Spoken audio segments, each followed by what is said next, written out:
מתים מתאהבו מפז רב ומתוקים מלבשן אופק צופים היה נחמדים מתאהבו מפז רב ומתוקים מלבשן אופק צופים היה נחמדים מתאהבו מפז רב ומתוקים מלבשן אופק צופים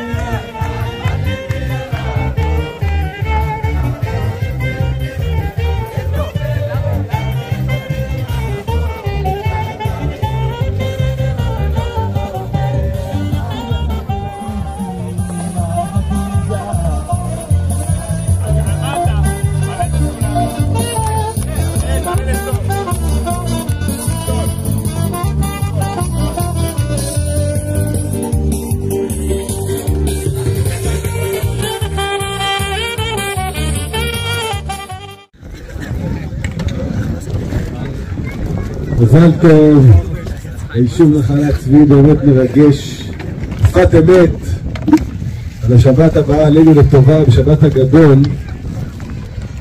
נסביר ביאור נפלא, מה זה שבת הגדול? יש הרבה ביאורים על הנס שהיה במצרים ושהוא שבת הגדול לפני שבת של ראשון של פסח שגם הוא נקרא שבת, ועוד ביאורים.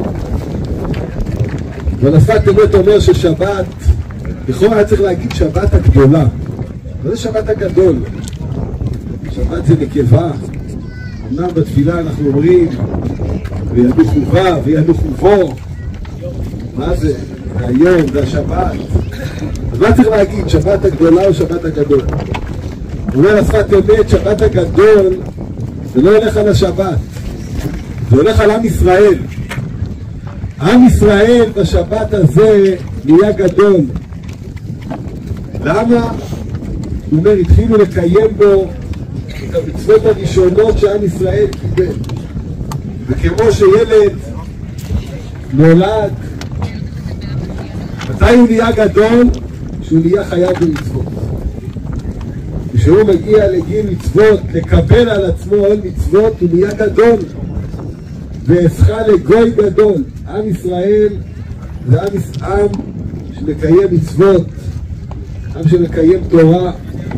וכיוון שכשהם נכנסו, באו לצאת ממצרים, קיבלו את המצווה של החודש הזה לכם ואת כל המצוות, ומשכו קחו לכם, אז הם נהיו גדול. זה נקרא שבת הגדול. אז היישוב הזה נחלת צבי נהיה היום גדול.